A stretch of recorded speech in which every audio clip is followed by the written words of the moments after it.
Hi and welcome back to our third podcast for JXJ. We're on a bit of a roll here, guys. We've got 3 out now, and so far the response has been absolutely fantastic. So we just want to thank everyone who's been listening and tuning in to listen to our opinions on a variety of different films at the moment. And today we're going to be tackling Jojo Rabbit. So at first I'll let the team introduce themselves once again. Hey, my name's Maria. And I'm Rowan. And today, as I said before, we're looking at Jojo Rabbit. So a 2019 movie, which is a very... I don't know, guys, who wants to start this one? I think the film was fantastic, personally. I'm just going to start with that very clear statement. I really found myself enjoying so much of this film, and my real only complaint is it wasn't long enough. Yeah, I'm with you there. I think it was perfect. Especially for the tone and the vibe of the movie, like from start to finish. I think it was just so beautiful, especially with the themes it tackles and the time period. As like we all know, like Nazi Germany was probably not the best place to be in the 1930s. However, I think Taika Waititi seemed to make it less more of a hellscape than it actually was. He certainly did. I think, look, I first off want to say that the comedic timing and the dialogue and the story flowed so well. I found there was never a point where I found the film stale or boring or found myself checking my phone. It was one of those films where you just want to know how it ends, and you are consistently being drawn into this sort of story that he's telling about a young, impressionable boy who really fantasizes over Hitler. Hitler is his subconscious, isn't he? He's very, very well done in the sense that he's this young boy's subconscious, and he really sort of just reminds him all the time of how he should be, and helps him come up with these witty plans, especially when he finds out who's been hiding in his mum's little cabinet, or in his sister's room, I should say, in a little hidden cabinet sort of area. And it's just it is fascinating, isn't it? And it's kind of, I found it was kind of symbolic in a sense that it was almost making a comment on the fact that, it felt like the way that Hitler was idolized, if I can talk about this briefly, that almost everyone or a lot of the people who were at the time of Nazi Germany sort of, really believing in Hitler, it's almost like they did have him in their subconscious 24/7, promoting and reminding them all the time of these ways of thinking and behaving, if you know what I mean. Definitely, Sam. I think there was a sense of obsession because they were forced to feel that way. There was this overwhelming presence that was telling them ways to think. They were young and impressionable, and we really sympathize with Jojo because of that state that he is in as a child. And it's almost like his imaginary friend Adolf Hitler is somehow a puppet master to him. He's completely under his control. I think in the opening shot, Adolf Hitler kind of marches behind him, and there's this kind of swoosh sound, and it kind of sets up that presence as controlling him and being behind everything he says. It's like his brain, he doesn't have his own thoughts, his own feelings. He's completely influenced. Yeah, I think I'd have to agree with Maria. You do see how Hitler is portrayed through Jojo's imagination, as like more of his best friend, that everyone blames their troubles on, and going back what Sam said, when he finds the Jewish girl in the house, they come out with this plan, burning the house down and blaming Winston Churchill. I thought was very clever. Like, how would a kid know who Winston Churchill is unless, especially of that age, and like knowing all these political figures at that age, and with all the teachings and the brainwashing that goes on there, was just done really well. Especially with the first 10 minutes, you are just seeing how robotic and how responsive this kid is to Jojo is to the whole Nazi regime.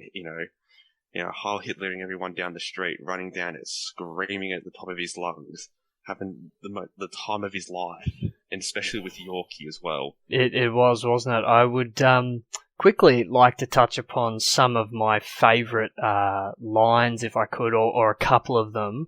And I just want to say that this film did a really good job, I found, of, achieving its goal. It's really poking a lot of fun at Nazis. It's poking fun at that whole ideology, that whole sort of moment in history, and poking fun at really how ridiculous sort of some of their sort of ways of being were, especially if we can, before I mention some of my quotes, just that fantastic scene, which has actually broken the record for the most Heil Hitlers in a short span of time, is when the Gestapo come to Jojo's house, and they're rummaging through his place, and just I watched a sort of a scene analysis with Taika Waititi, the director and actor of Hitler himself in the film, and just him mentioning that, he did that scene and made that scene because he was thinking to himself when doing this, like, how ridiculous is it that they probably had to do this every setting they went. They had to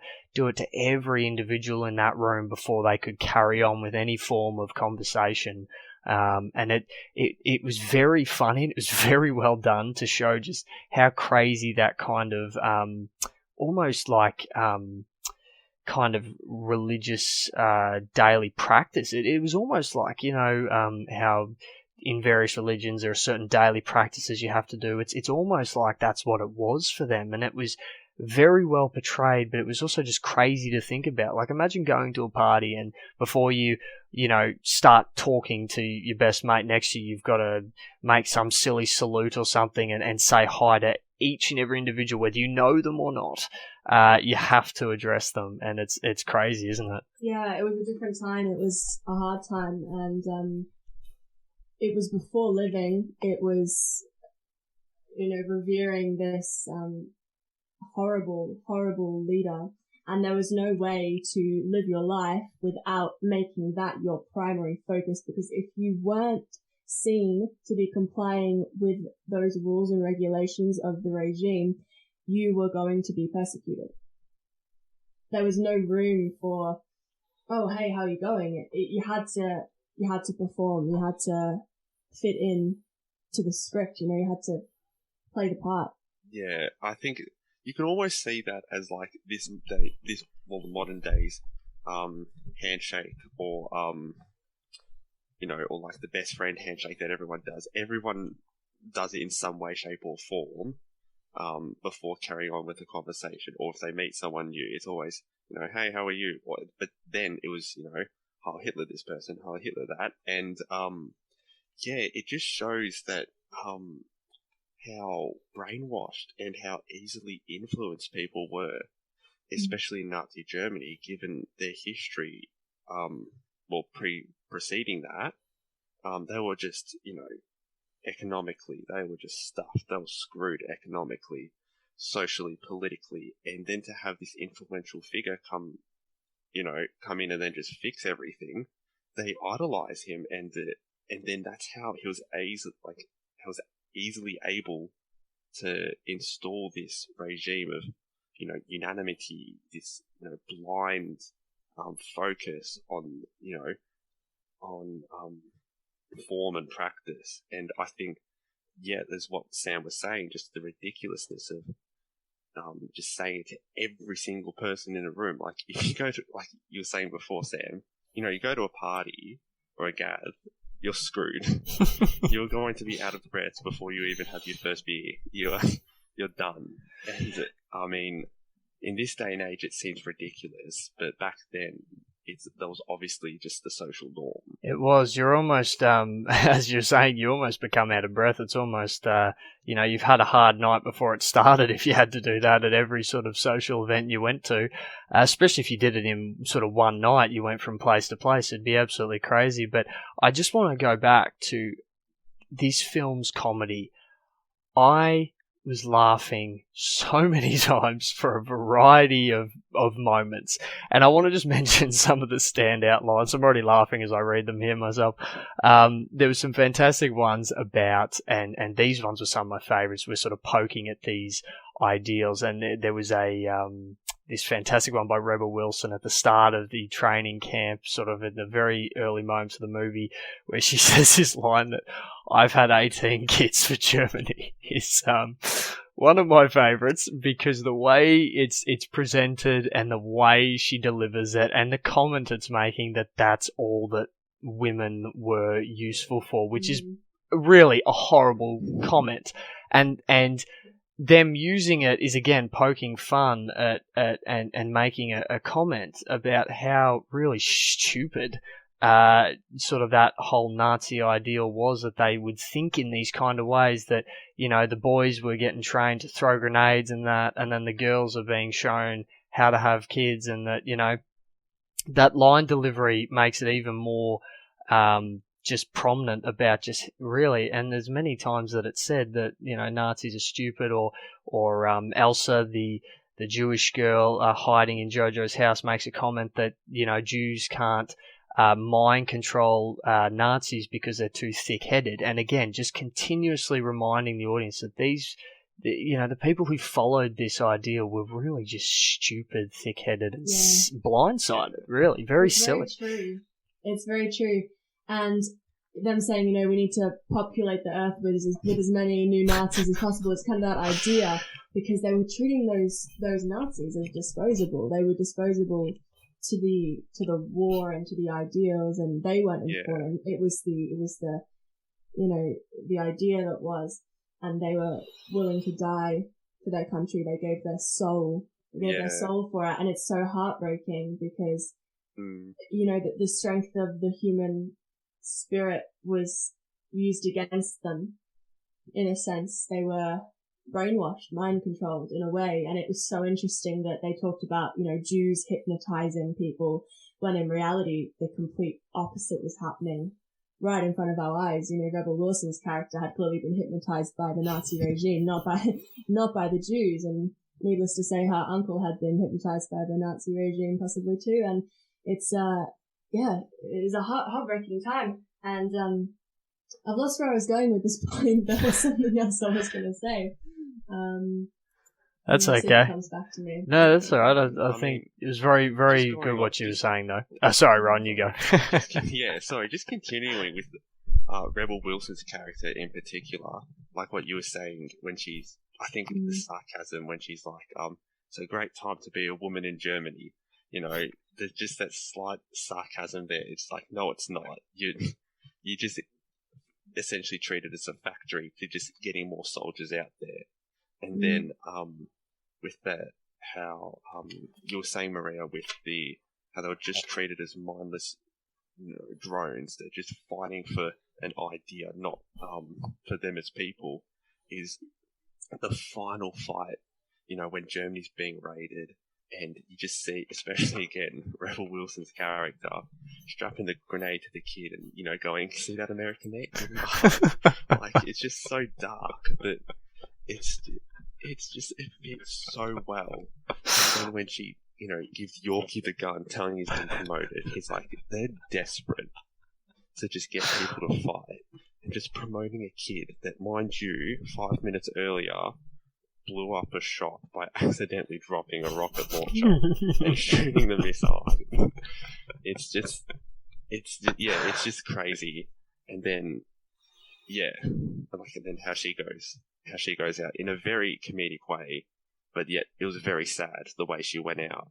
I think, her death was probably one of the more dark and funny and sad deaths, because she never really got to live a full and proper life, just still being brainwashed, which is something that's sort of it's a bit poetic if you think about it, or if you think about it really hard, but Yeah, she was never given a chance to realize her sins and her mistakes, and it's heartbreaking.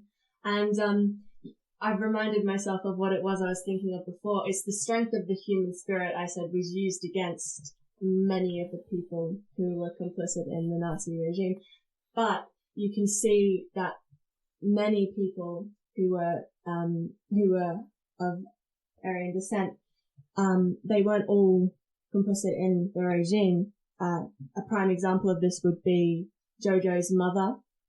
She is a beautiful character. I think we can all agree on that. She symbolizes the resistance. She symbolizes the strength of the human spirit and the power of optimism and the power of persistence in a time where you had to hide your kindness, in a sense. You know, she's shielding one human life. She's shielding Elsa. And I think it's so beautiful because she says, as long as you survived yesterday, you survived today, you survived tomorrow. And as long as you're living, they haven't won. And that's so powerful because it shows that one person can make a change, one person can fight. And I love how she says she can't watch her daughter Inga grow up, but she can watch Elsa grow into a woman. And it shows that there is no difference between the value of life of an Aryan descent or a person of Jewish descent. And I think that's just beautiful because you're hearing it from a woman who seems to be on the side of the Nazis but truly isn't, and values human life for what it is despite the ideals. Absolutely. I think, and going off that, at the start when you're first introduced to her, you know she's just a very compassionate person. The way she treats Jojo, and then when you see her looking at the people who are hung in the city square, and then Jojo asks her, "Oh, what did they do?" And she's like, "Everything they could," you know, or what they could. And you know, it just shows her perspective on it all. Like, she's not the one that's brainwashed, and it's so obvious that she's not. And I just want to quickly point out the foreshadowing of her death with how she was framing, especially with a couple scenes where her shoes are just shown, like even just showing her shoes when she's, you know, at the pool with Jojo or at the riverbank with him, you know that's her. And then to see that slowly pan up, to see her, you know, unfortunate demise, it's really heartbreaking, especially knowing everything that she was trying to fight for. That shot was absolutely chilling, Rowan, when you could see the poor people out in the street like that. It broke my heart to see that. And you're right. The image of those shoes was so powerful, especially as they represented, in a sense, her strength, her free will, her ability to keep going, to keep trying to keep dancing in a time where there was no freedom. She managed to find her small piece of freedom. And I think that's a message of that film, that even though there's a specific quote at the end that's referenced, even though you may feel many feelings, beauty and terror, no feeling is final. You can keep trying. Absolutely, yeah. I think, again, you guys have some fantastic comments about the film, and I was kind of just finding myself loving listening to the both of you. Really, I was almost just a third party listener to the podcast, but and I'm meant to be in the podcast.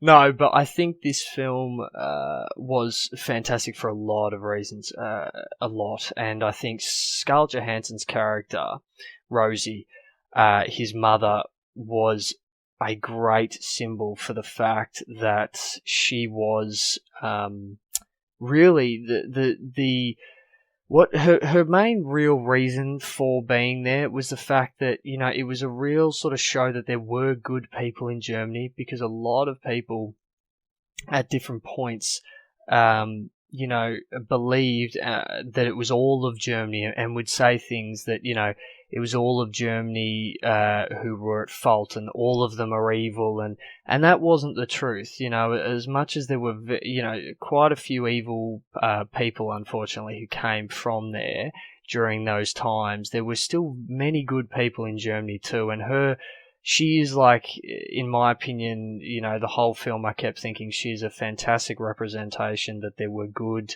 kind-hearted people still in Germany who, would have helped anybody they could, regardless of, whether they were Aryan or not. None of that matters to them because they didn't follow any of those foolish ideologies. And, it's a good reminder of that because sometimes people forget that there were some very lovely people still in that country. They weren't all bad. And I also want to point out that as far as characters representing something, let's quickly talk about an actor of mine who I've always enjoyed and whose performance was fantastic in this film for many reasons. And quick spoiler warning here before I say it. Sam Rockwell's character, Captain K, his turn at the end, or not turn, I should say, his decision to save Jojo and then obviously be executed himself for the crimes he had committed. But just his whole character and the symbolism of him not only being someone who, Rowan, you made a fantastic quote earlier before this podcast started, saying that he was a good person trapped in the wrong system, I believe. Is that correct? Sounds about right, wrong system? It was, a good person trapped in a bad system. That's right, yeah. And it was. Shown. Oh, absolutely. It is so evident absolutely. throughout the whole movie. It's like from the get-go, you see, like, especially with the book burning, everyone's having the time of their lives. Rebel Wilson's high-fiving the other Nazis. And you just see him sort of a bit distant, actually, staring into the flames, just downing that flask we saw him had when we first introduced to him. Even when he's, dismisses the kids at the start, he's like, "Oh, God, help me." You can just see his, not his arrogance. He's not a very arrogant character. He's very more of he's sort of resisting, and you can see that. And you can, you watch him evolve throughout the movie, and it's just through those subtle nods, especially with him and Freddie, like their relationship. You obviously know what's going on, but of course, because it wasn't just Jews, as Maria was saying before the podcast as well, the gays, gypsies, anyone that essentially wasn't Aryan or a Nazi was, persecuted. And to see him hide that and then help Elsa and Jojo when they were visited by the Gestapo just shows his compassion and his inner good person, as you would say.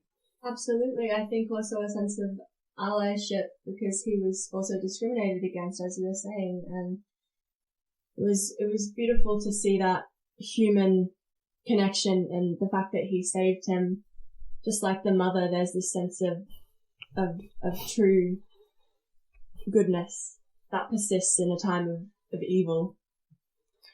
And I think when she is found to be dead, Sammy, you said something really beautiful before, when Jojo finds the ripped posters on the wall, that symbolizes the breakdown of his beliefs that he was forced to hold.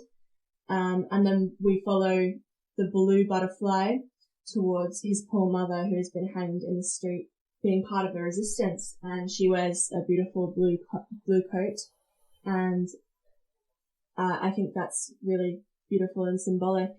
Blue represents a sense of trust, and she always trusted that her efforts would be worth something, and she didn't stop trying, even though she put herself in the line of fire.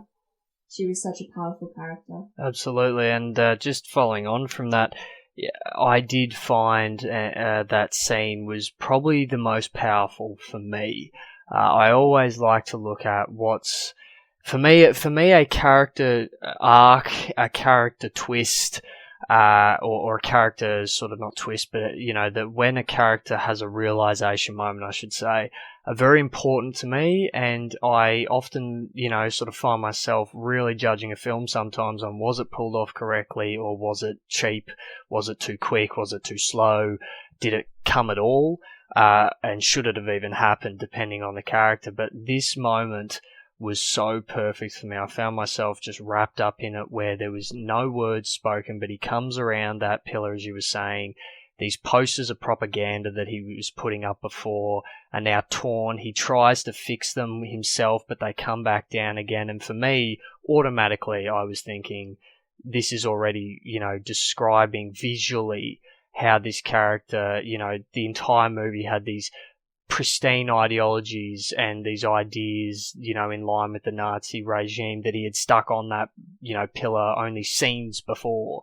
And to now see that they're broken off and they're tearing is exactly what the character's going through. And then he sees this butterfly, and in a real sort of dull, sort of, concrete that's surrounding where he is, it's the clearest, most beautiful color you could see. And he follows this butterfly in a moment of real happiness and just leaves those ideologies on the wall as he walks off to then obviously find the horror of his mother. And then again, the power of that moment when he then goes back to his house with Elsa with the knife in hand, seeing if perhaps he's not Jojo Rabbit. He's actually capable of doing what the Nazi regime asks of kids who are far younger than they ever should be to even consider things like that. But he doesn't. And it was perfect for me because I knew in that just scene with no real words said at all, and the way the acting was done, the way the scene flowed, I knew straight away that's his change. For me, that was the clearest moment where his ideologies were put behind him, his ways of thinking were behind him, and he was not going to look at that again because it was so well done, in my opinion. And I love when a film gets that right, because for me, I sit back and I go, that was fantastic. I really found that just phenomenal to watch from start to finish, and I could watch it 6-7 times back and still get that same feeling I had at the start, Definitely. His mother's death, there was a sense of, I guess, transference of all the love that she had into him. It's like he could absorb that from her, and although of course he did attack Elsa initially, she took him in her arms, and in a sense that moment showed that love was the most important thing that would persevere and get through this time. Even Yorkie makes a comment after the war is over that he just wants to go home and have a cuddle from his mother. And I think that's so beautiful, because when it comes down to it, that's all we want as humans. World peace and love. Isn't that the truth? Yeah, it is. Absolutely. And I think, I think that's what I loved about this film, that there were real moments where you felt the humanity and you felt the comment it was making about the human spirit and about, just that connection. I mean, the fact that Jojo's moment of feeling sympathy for Elsa, his first moment is when he hears her cry, when he writes that fake letter about Nathan. And it was a moment where I sat back and I went, wow, that was well done. Because visually, Jojo hears her crying, he realizes, oh, she feels pain. Because previously he had never thought that a Jew could feel pain, and, they were these weird creatures with hanging upside down in caves and, drinking blood and all this kind of stuff. And then to see her cry, to hear her cry, that's human. His mum does that. He does that. That's not monster-like, that's just human. And he really, you can see it. And again, I love the actor. I'm actually not familiar with the name of him, unfortunately. That's my bad. I didn't do research into that bit, I'm sorry. But the actor, in my opinion, his facial acting, especially his non-spoken dialogue moments, were very well done, and I have to give him full props, because again, in that scene, you can just see facially on Jojo that he realized, oh, she's hurt, she's upset. And he actually felt sympathy when he kind of didn't want to feel sympathy for this person originally. And again, just another moment where I found this film had these beautiful moments of comedy, but woven in with tension and real sort of emotional human moments, which again, I haven't watched this film before. I was meant to, when it originally came out, and I've only just gotten around to it, and I regret not watching it earlier, because it is truly, in my opinion, one of my favourite comedy films, because it is a comedy film, but also just one of my favourite films as a whole. It really was brilliant in so many aspects, I have to say. Definitely. I think the moment when we see Jojo fall in love with Elsa, and the camera pans down to his stomach, which is full of animated butterflies, has got to be one of my top favorite moments in that film, because he fell in love with someone who, in the eyes of the current state of the world at that time, he had no right to love, and yet he did, because she's human just like him.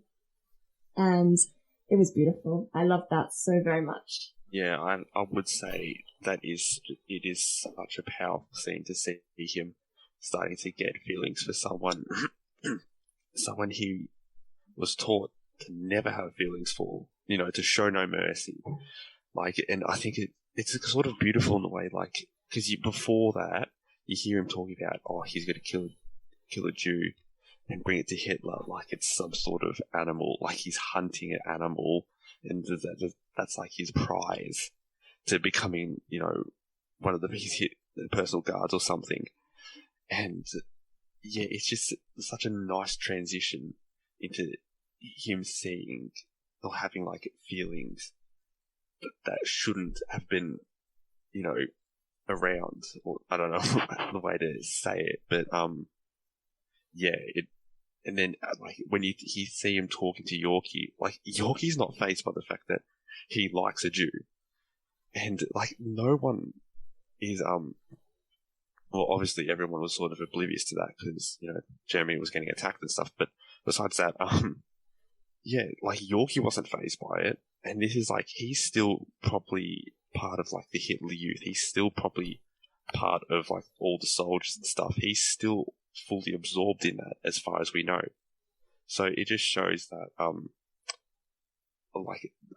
humanity within everyone, and I just love that. Definitely, there was.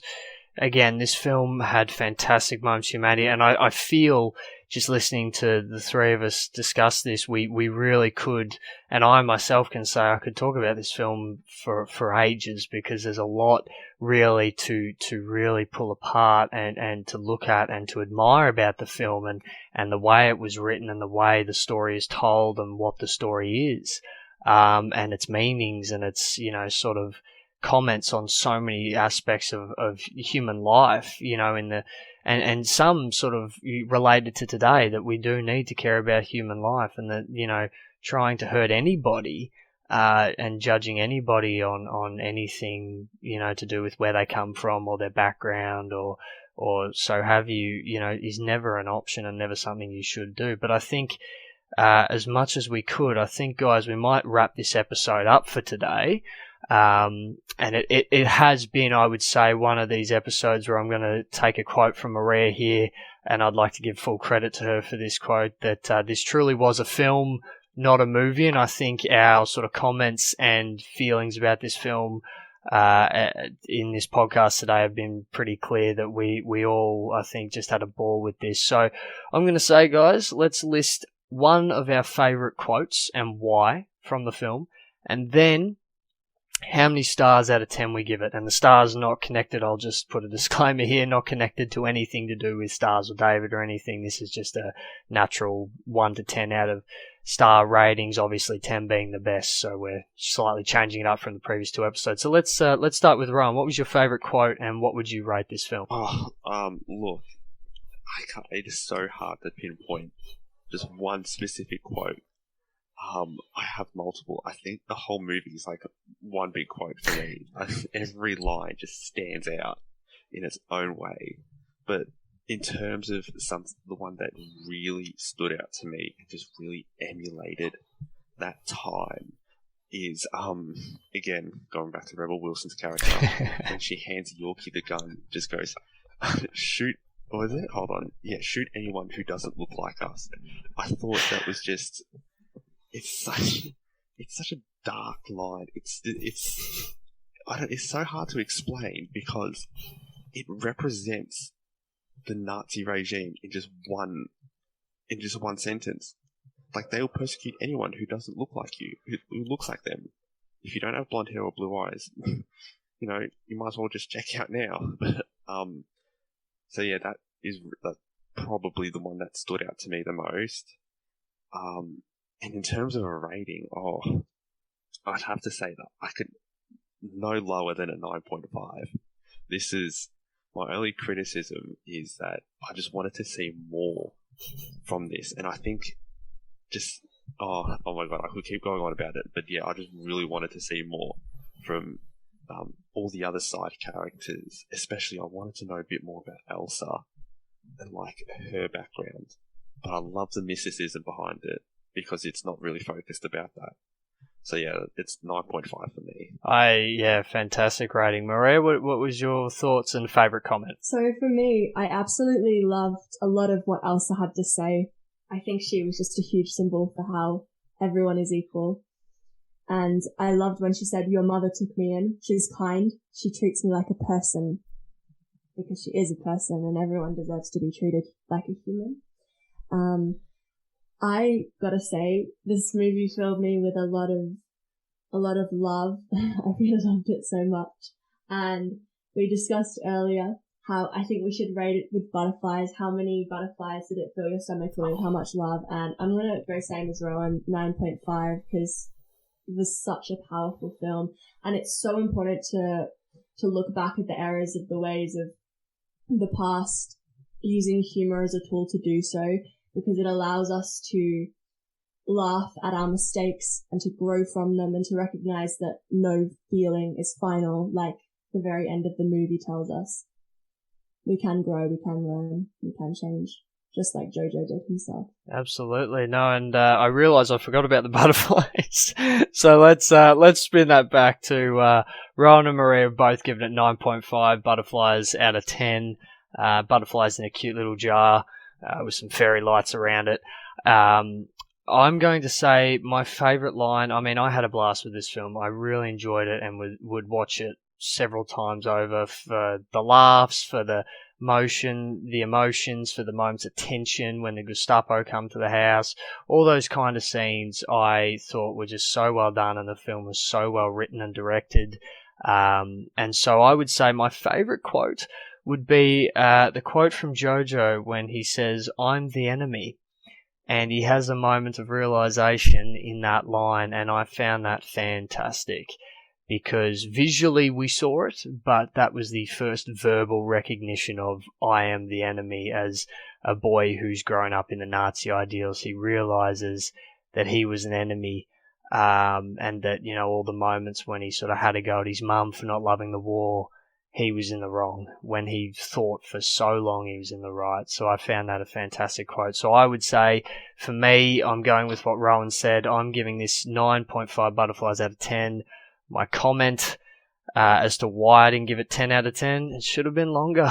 I really did want this film to be longer. I thought an hour and 48 minutes was a little bit short for a film of a fantastic comedy caliber and some fantastic sort of comments about humanity as well. I think we can all agree. So I think that would be my only real comment.